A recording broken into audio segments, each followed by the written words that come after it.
Eu queria convidar você a abrir a sua Bíblia no Salmo 26. Nós vamos ler apenas o verso 8, que está transcrito na tela, na versão da NVI.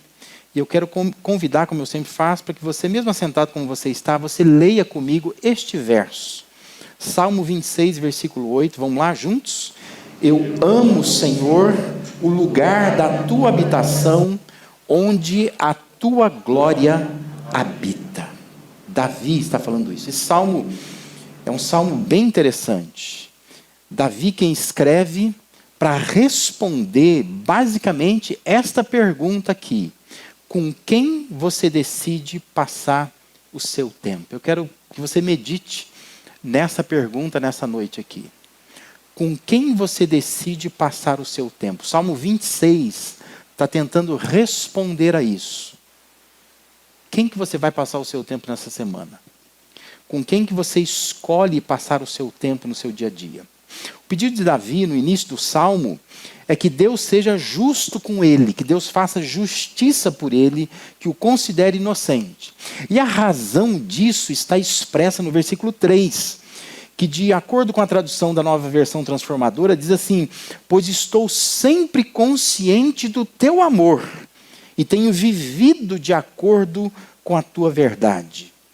É a consciência do amor de Deus que levou Davi a decidir com quem ele gastaria o seu tempo. A questão aqui é, Davi ele estava tão tomado, tão consciente de que Deus me ama tanto. Com quem que eu vou passar o meu tempo? Com quem me ama. Eu não vou gastar o meu tempo com quem não me ama. Mas quem me ama, eu vou gastar o meu tempo com essa pessoa. E ele tem uma consciência. Deus me ama. E eu vou passar a maior parte do meu tempo, o máximo possível do tempo, com ele. Com esse Deus que me ama. No versículo 4, ele escreve: não me associo, ou não passo tempo com mentirosos, nem ando com hipócritas. No versículo 5 ele diz: detesto o ajuntamento dos malfeitores, as reuniões, o passar tempo com os que praticam mal, e não me assento com os ímpios. E no verso 8 então, Davi abre o seu coração para Deus. E Davi diz: Deus, eu amo te encontrar. Por isso ele diz: eu amo, Senhor, a habitação de tua casa, o lugar onde a tua glória assiste. Eu quero passar tempo com o Senhor. Ou como traduziu a NVT, amo o teu santuário, Senhor.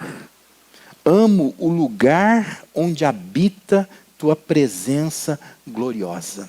Sabe que tanto no texto hebraico, porque o Antigo Testamento foi escrito em hebraico, quanto no texto grego, que nós temos uma versão do Antigo Testamento em hebraico, chamado Septuaginta, que é uma versão grega do Antigo Testamento. Anos depois, alguém foi lá, pegou todo o texto hebraico e traduziu para o grego. São textos muito, muito antigos. Então, tanto o hebraico quanto o grego, quando a gente olha para o Salmo 26, versículo 8, o verbo indica o passado. Se a gente fosse traduzir, refletindo o tempo do verbo que está no hebraico e no grego também, a gente traduziria assim: ó, eu amei habitar na tua casa. E não como está, né? Eu amo habitar na tua casa. Mas a ideia é: eu amei habitar na tua casa. Eu amei estar onde a tua glória assiste. É um olhar para experiências vividas. Não se trata de uma declaração do início de um relacionamento. Sabe, aquela coisa dos primeiros encontros de uma mulher, você diz assim: ai, como eu amo ficar com você. Você dizer isso nos primeiros 6 meses de namoro não é difícil. A questão é 20 anos depois, 30 anos depois, você olhar para a tua mulher e dizer assim: ó, eu amo ficar com você, eu amo gastar tempo com você. Você olhar para o seu marido, já meio careca, velho, cabelo branco, né, barrigudo, você dizer para ele assim: ó, como eu gosto de sair com você, de ter tempo com você, de viajar com você, tirar foto com você. Não é início de relacionamento, já é quilometragem rodada. Então o texto está refletindo uma certa quilometragem rodada do Davi com Deus. Não é aquela declaração de início de relacionamento, desprovida de profundidade, mas de uma constatação, como se ele dissesse: a melhor coisa que eu fiz foi decidir que passaria meu tempo com o Senhor, na casa do Senhor, falando com o Senhor, ouvindo o Senhor, na companhia do povo do Senhor. Entende? Davi está jogando para o passado. Ele está olhando para uma experiência vivida. Porque ele já vinha experimentando os benefícios dessa escolha. Como é bom passar tempo que a gente ama. Isso faz bem para nós. Davi está dizendo, fez bem para mim. Não é, portanto, o retrato de uma intenção, mas de uma verificação, de uma comprovação de que estar com Deus e presente nas ações de culto a Deus foi a melhor decisão que ele tomou. Davi está olhando para trás e dizendo como tem sido bom eu escolher passar tempo com Deus. O comentarista Albert Barnes, ele afirma que Davi amou o lugar onde descansava a glória de Deus, a Shekinah de Deus, que é a palavra hebraica para glória, o símbolo da presença de Deus. Isto é, ele diz, o lugar onde Deus teve o prazer de se manifestar e onde ele habitou. Onde quer que Deus estivesse, ele, o Davi, sentia prazer em estar lá. E que ele assim amava o lugar onde Deus se manifestava. Era para ele uma evidência de uma verdadeira piedade. Aonde Deus está, eu estou.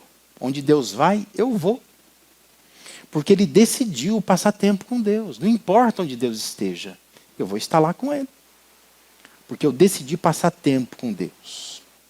Não se tratava necessariamente do lugar por si só, mas do que ocorre neste lugar. É o que o local abriga, é a presença de Deus. É ali que Deus está, como diz o texto, ou é ali que Deus habita. É ali que a glória de Deus se faz presente.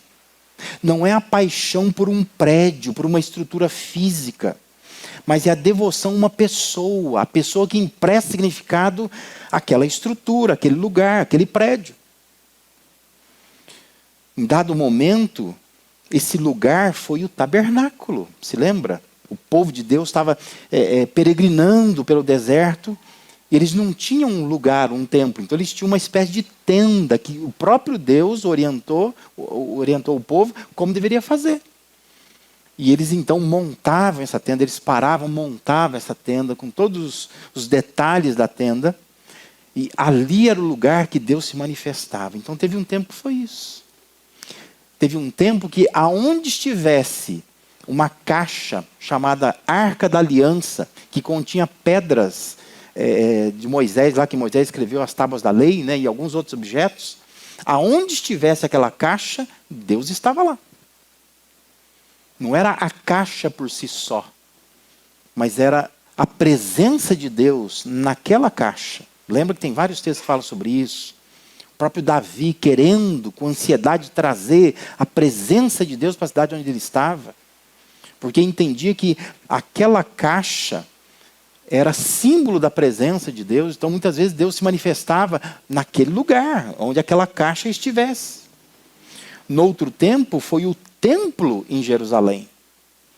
O templo, uma atenção de Deus à oração de Salomão. Deus se manifesta nesse lugar. E Deus escolheu aquele lugar para se manifestar, o templo em Jerusalém. E todos peregrinavam para lá, iam para lá, porque ali Deus se manifestava. Ali a glória de Deus era assistida naquele lugar, no templo.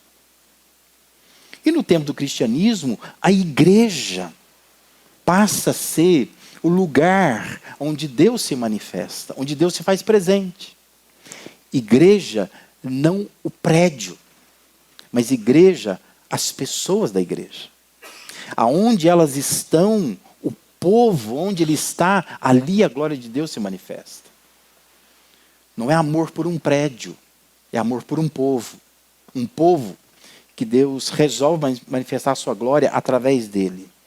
Paulo, quando ele escreve a sua carta aos Efésios, capítulo 2, versículo 19 a 22, observe o que Paulo diz, vou ler na versão da NVT, que diz assim: portanto, vocês já não são estranhos e forasteiros, mas concidadãos do povo santo, e membros da família de Deus. Aí Paulo diz assim: juntos somos sua casa, edificados sobre os alicerces dos apóstolos e dos profetas. E a pedra angular, aquela pedra de esquina que segura duas paredes, que trava duas paredes, Paulo diz que é o próprio Cristo Jesus. Aí Paulo diz assim: nele somos firmemente unidos, construindo um templo santo para o Senhor. Por meio dele, vocês também estão sendo edificados como parte dessa habitação, onde Deus vive por seu Espírito. Você percebe o que é uma igreja? Igreja não é só uma reunião de pessoas. Igreja é o templo do Senhor, onde a glória de Deus se manifesta, onde Deus vive por seu Espírito. Não é o prédio, mas é o povo. E nós precisamos compreender isso para dar a devida atenção ao que nós fazemos, né, quando estamos nesses espaços. Os espaços que variam de acordo com o tempo dão lugar à presença de Deus e à manifestação da glória de Deus. O testemunho de Davi era: eu amo a habitação de tua casa. Amo estar onde o Senhor está. Fosse no tabernáculo, fosse diante da Arca da Aliança, fosse no templo em Jerusalém, fosse nos dias de hoje na igreja. Mas aonde o Senhor estiver, eu amo estar ali. Amo o lugar onde a tua glória assiste, se apresenta, se manifesta. Você tem escolhido passar tempo com Deus? Com quem você decide passar o seu tempo? Você ama encontrar Deus às vezes na palavra, durante a semana, abrindo a sua Bíblia. Você ama encontrar Deus na oração. Você ama encontrar Deus na igreja, nas experiências do dia a dia, naquelas madrugadas às vezes mal dormidas. Você tem paixão por encontrar Deus naquelas lutas solitárias que você tem durante a semana, nos embates mais íntimos, do enfrentamento da sua própria humanidade. Você ama encontrar Deus, você está tirando tempo com Deus, é com Ele que você quer passar o tempo. Por isso é salutar uma reflexão nesta noite. Por que nós buscamos a Deus? Por quê? A pergunta não é se buscamos a Deus. A pergunta é: qual a motivação pela qual nós buscamos a Deus? O que te leva? O que te impulsiona a buscar a Deus? Sabe que existem 3 formas erradas de buscar a Deus. Eu quero te levar a pensar nisso nessa noite aqui. A primeira forma errada de buscar a Deus é buscar a Deus obrigatoriamente. Não busque a Deus por obrigação. Isso é errado. Deus não quer. Para muitos, buscar a Deus é como levantar de manhã. Para muitos, estou dizendo, não para todos. Até porque não é para todos que levantar de manhã é uma coisa ruim. Mas para muitos é, não é? Levantar cedo é uma obrigação. Não é uma experiência agradável. Você não gosta, mas você tem que fazer. Se tiver que arrumar a cama, então, agrega-se ao levantar cedo mais uma obrigação. Que você faz porque tem que fazer, mas você não gosta de fazer. É uma experiência obrigatória. E você ora a Deus, de Deus, que não haja cama no céu, que não haja horários no céu, porque eu não gosto disso. Eu faço por obrigação, tem que fazer. A questão é que muitas vezes a gente transforma a nossa vida com Deus numa mera obrigação. Me sinto obrigado a fazer. Eu fico preocupado com isso. Porque assim, eu tenho por natureza eu falo de criação, a maneira como eu fui criado, a formação que eu tive teológica, do seminário, né, a formação de estágios com pastores, pela idade que eu tenho também de ministério, por formação eu tenho uma preocupação com as pessoas. Então assim, se a pessoa fica 2, 3 domingos sem vir na igreja, eu procuro. Eu mando WhatsApp. Eu pergunto, onde que você está? Está acontecendo alguma coisa? Mas eu temo que às vezes a pessoa transforma isso numa obrigação. Ixi, pastor deu falta. Melhor eu ir lá bater o cartão. Senão já já a coisa azeda. Vai piorar. Mas meu irmão, minha irmã, não transforme a sua vida cristã como se fosse o ato de pagar a conta. Que a gente não curte, a gente não gosta, mas tem que fazer. E quando eu te procuro, não é porque eu quero que você transforme a sua vida cristã numa obrigação.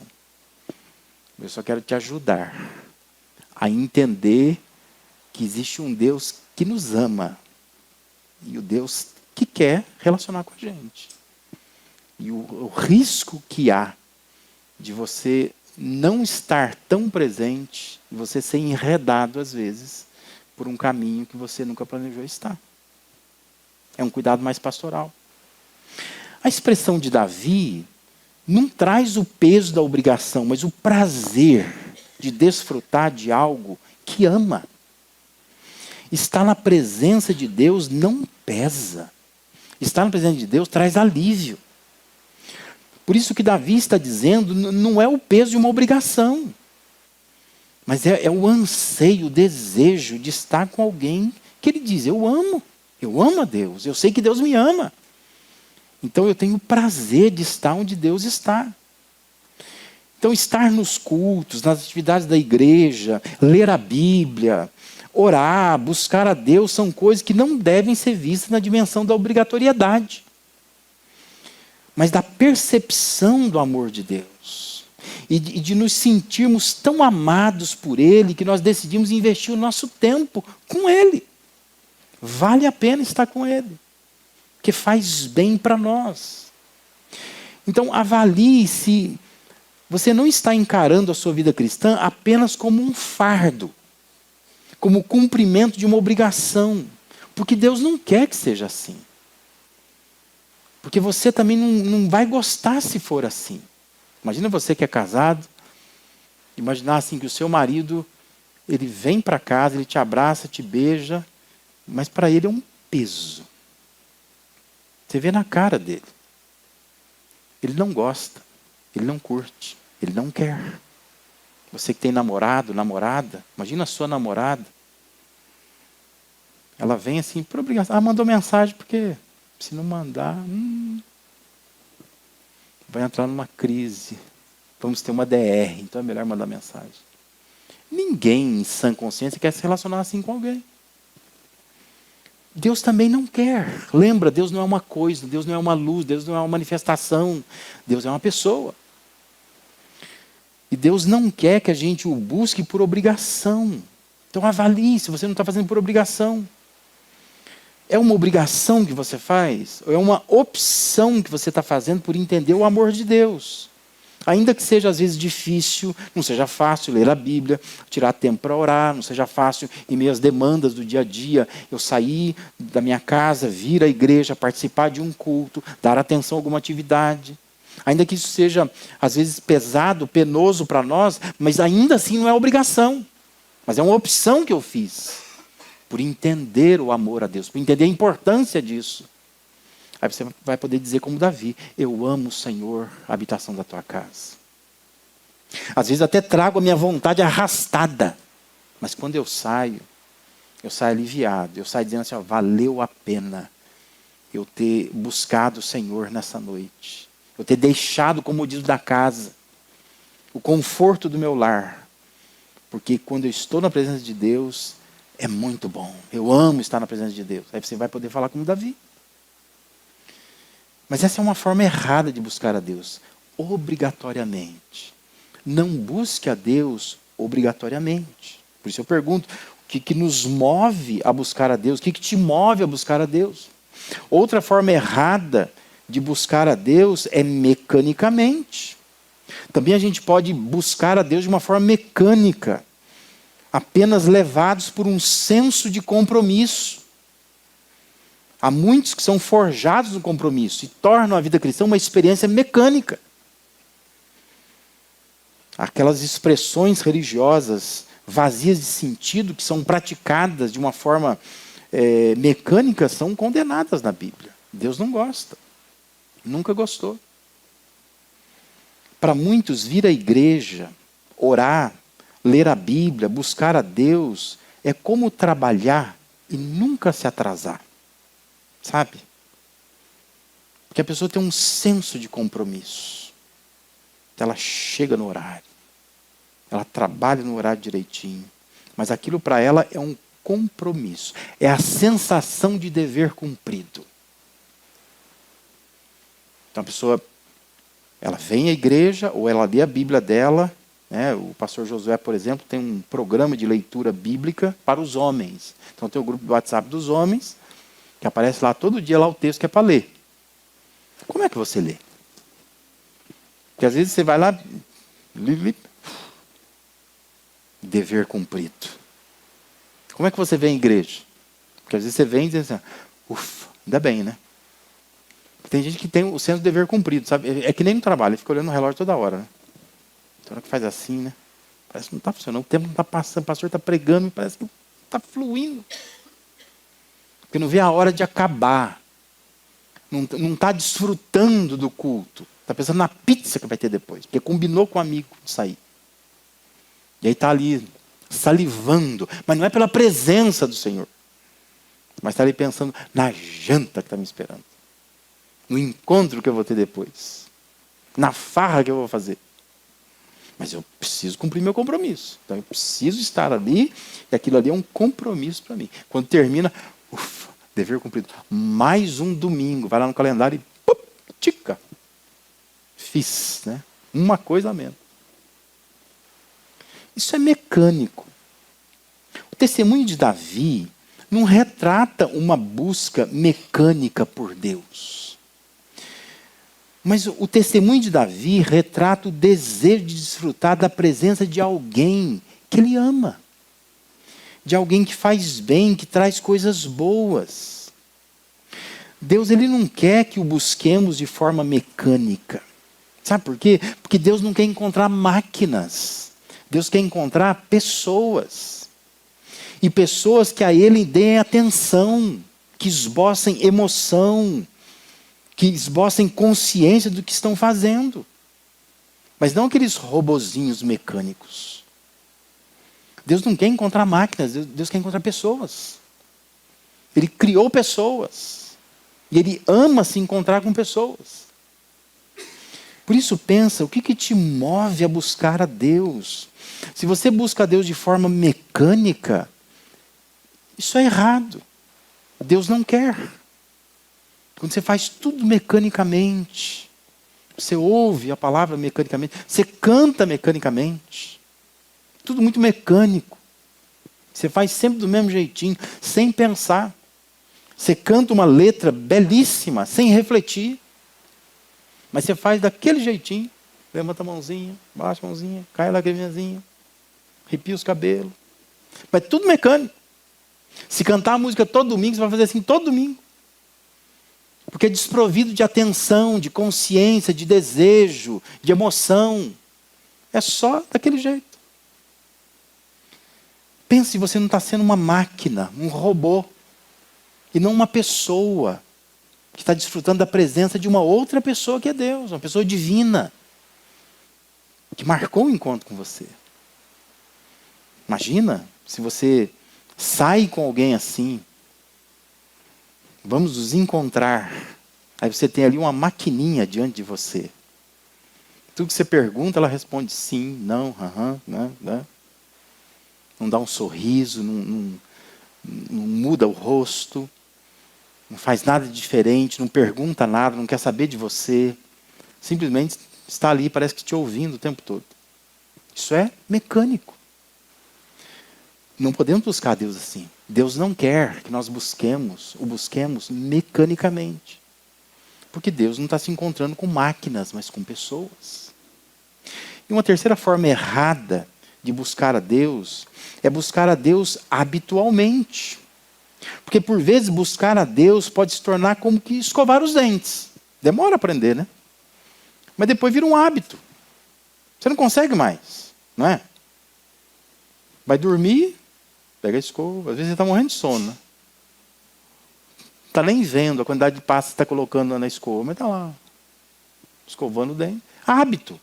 Você faz aquilo assim, sem pensar. Nós temos hábitos assim. Não tem? A gente estava vindo para cá, né, vindo para a igreja, aí tinha um carro na minha frente, que quando chegou aqui para entrar nessa avenida, deu a seta e não entrou. Falei para ela, olha que interessante, o rapaz não entrou. Ela falou assim, acho que ele não era esse caminho. Aí eu falei para ela assim, você sabe que semana eu fiz isso? Que eu tinha que ir lá na outra avenida. Mas estou tão acostumado a vir na igreja, que o meu carro ele meio que vem sozinho. De repente eu estava dando seta para entrar. Aí quando eu fui entrar, opa, não vou aqui não, eu vou na outra avenida. Porque é hábito. A gente tem a mania de fazer hábito com uma coisa habitual, né? Você faz, você não pensa, não raciocina mais. Às vezes a nossa busca por Deus, a gente leva anos para aprender, mas depois vira uma experiência habitual. É meu hábito ir na igreja. É quando se chega num ponto em que parece que o corpo vai sozinho para a igreja, sabe? O corpo vai, a alma não vai, mas o corpo foi. Já está aqui mesmo, né? Então você fica com sono, e não sei o quê, e estou aqui fazendo as coisas, mas é um hábito. Nem queria vir, a alma não queria vir, mas o corpo veio. A roupa veio, o carro veio. Agora estou aqui. Mas não é um desejo do coração e da alma. Porque é apenas um hábito. É apenas se render a um hábito. Estou tão acostumado a fazer que eu faço, sem reflexão nenhuma. E quando a gente fica muito habituado a alguma coisa, aquilo já não significa mais nada. É onde entra uma coisa chamada indiferença. É indiferente para você. Ler ou não ler, orar ou não orar, buscar a Deus ou não buscar, vir à igreja ou não vir, é indiferente. Porque é só um hábito. Se um dia esquecer, não tem problema. Porque é um hábito. Faz mal nenhum se eu deixar de praticar aquilo. Davi não estava dizendo que estar onde a glória de Deus se manifesta era apenas um hábito. Mas que estar ali era o exercício do seu amor. Muito diferente. Davi não estava sendo levado por um hábito, mas ele estava sendo movido por amor. Eu amo a habitação de Deus. Eu amo o lugar onde Deus se manifesta. Eu sei que Ele me ama. E eu sou levado a isso, não por um hábito, mas eu sou levado porque eu exercito o meu amor quando eu faço isso. Os versículos 6 e 7 dizem assim, Davi dizendo, né, lava as mãos na inocência, e do teu altar, Senhor, me aproximo cantando hinos de gratidão e falando de todas as tuas maravilhas. Reproduza isso. Como que é você se aproximar do altar de Deus, cantando hinos de gratidão, e você falando de todas as tuas maravilhas, das maravilhas de Deus? Reproduza isso. Já imaginou a gente começar a vir para a igreja assim, né? Ao invés de chegar na porta e dizer, irmão, como é que foi a semana? Foi bom, calor hoje, né? Tal. Mas você chegar cantando hinos de gratidão. Sabe o lugar onde eu vi isso? Em Moçambique. Moçambique é assim. Quando alguém chega lá, o Fabiano vai ver isso. A gente chega lá, quando nós chegamos lá, aquele povo vem cantando na nossa direção. Cantando e dançando. E eles vão levando a gente para dentro da igreja, todo mundo cantando, agradecendo a Deus, na língua deles lá, né? E a gente vai junto lá na festa lá. Mas vão falando de todas as maravilhas de Deus. É chegar para Deus com alguma declaração. O que você tem para dizer? Novamente te digo, pensa. Você marca um encontro com alguém, a pessoa não tem nada para te dizer. Só está dizendo, o café está amargo. Ai, que pão gostoso. Aqui se trata a gente bem, né? Mas tem uma declaração para você. Se você, menina, jovem, se você namora alguém assim, larga dele. Né? Rapaz, sabe que ele nem diz que você está bonita. Não diz. Ele não fala nada disso. Não tem nada para te dizer. Só tem para falar de não sei o que eu vi, né? Falar dele mesmo. Não vale a pena. Que relacionamento é esse? Deus não quer que a gente o sirva, o busque de uma forma habitual. É tão habitual que não tem nada para dizer, não tem nada a acrescentar, não tem nada a declarar. Davi está dizendo, eu tenho que declarar para Deus. Eu chego para Deus falando das maravilhas que Ele fez. Ele sempre tinha algo para agradecer a Deus, porque ele observava as maravilhas de Deus. Não era um hábito, mas era um exercício de comunhão com Deus, de ficar observando o que Deus está fazendo, para falar para Ele, o que Ele está notando em Deus. Por isso, entendendo essas formas erradas, eu quero que você compreenda nessa noite que a forma certa de buscar a Deus é pelo prazer de se encontrar com seu Criador.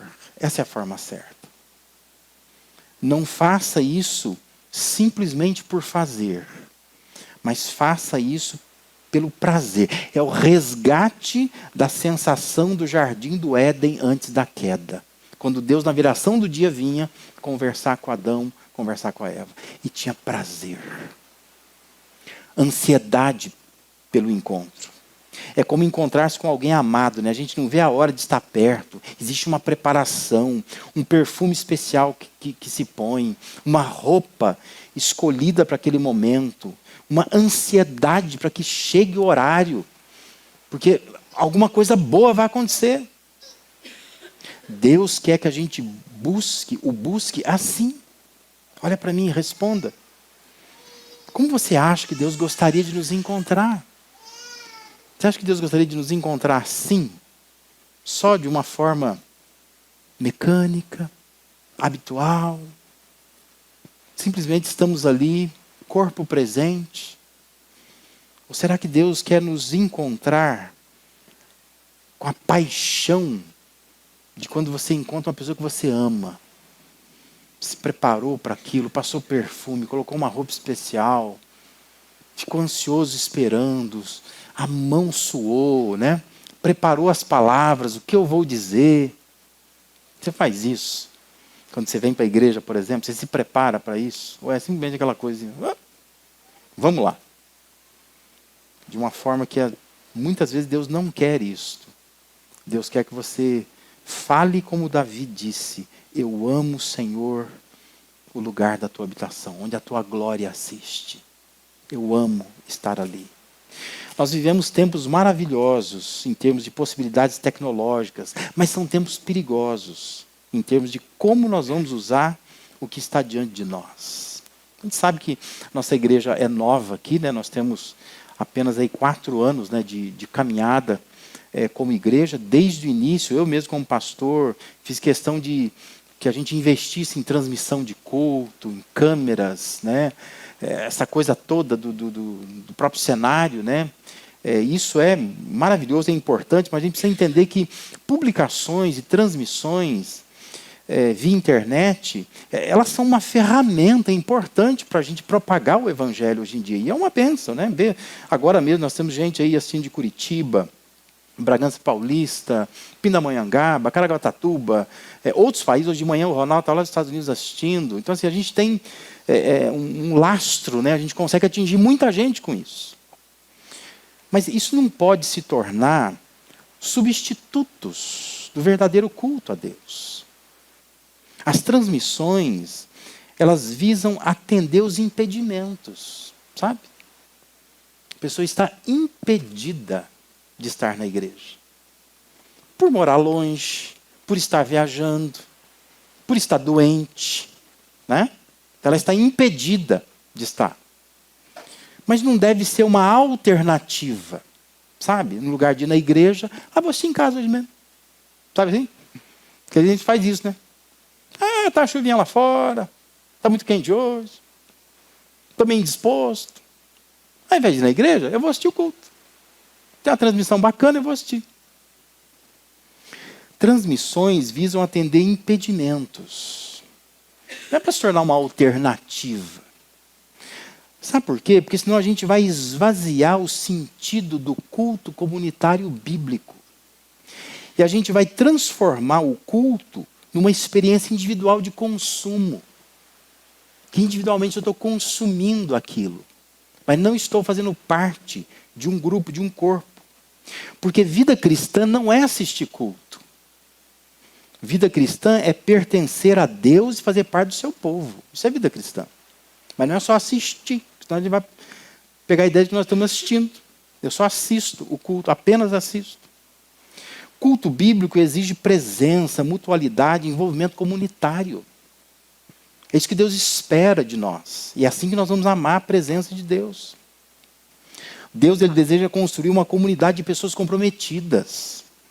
O que Deus quer não é uma rede virtual de seguidores independentes. Deus não quer isso. Você acha que Deus está olhando e falando, mais um me seguiu, mais um me seguiu, mais um me seguiu.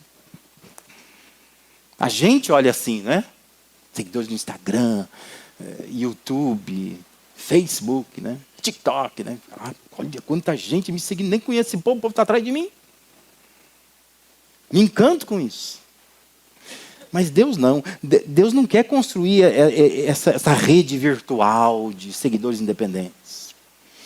A proposta de Deus em enviar Jesus ao mundo é construir uma comunidade de pessoas comprometidas com o seu reino. Gente viva, para a gente sentir o cheiro delas, abraçar, ter embate com elas, né? Comer uma mini pizza junto, a gente participar de um culto, chorar junto, sorrir, as conquistas juntos. Isso é a igreja do Senhor. Eu compreendo as decepções que a igreja como instituição tem causado em todo lugar. Mas é preciso ver, buscar, encontrar Deus, crendo que Ele ama e ainda tem propósitos para a igreja.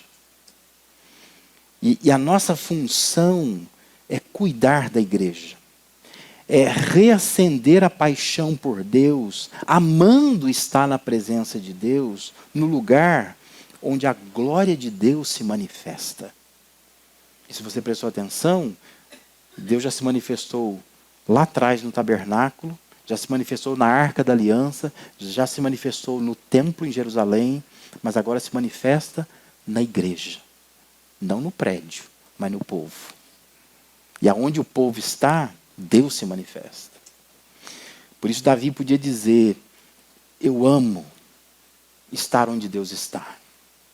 Onde Deus se manifestar, eu amo estar ali. Porque ali é estar na presença de Deus. É participar da glória de Deus. É usufruir da presença dele.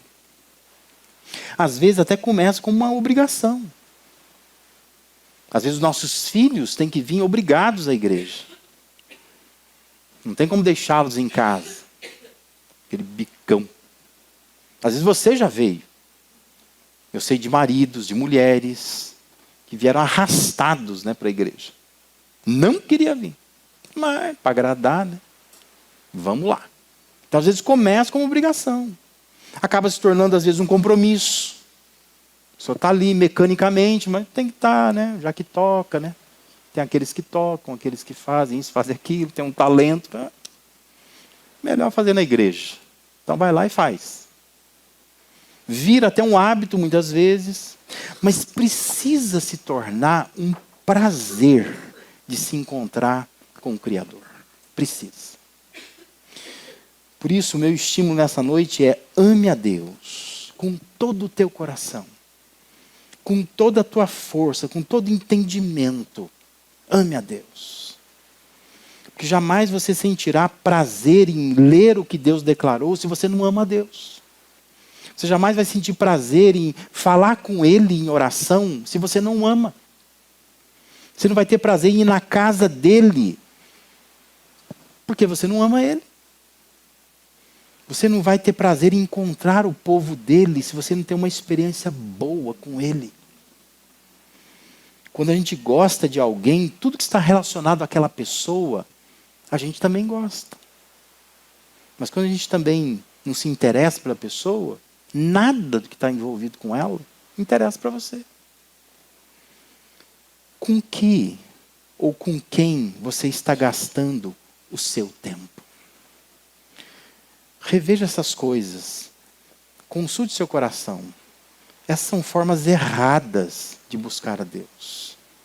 Não busque a Deus obrigatoriamente, nem mecanicamente, nem tampouco habitualmente. Busque por amor. Busque pelo prazer do encontro. Pela satisfação de estar na presença dEle. pelo valor que se dá a tudo que Ele fez e faz por você.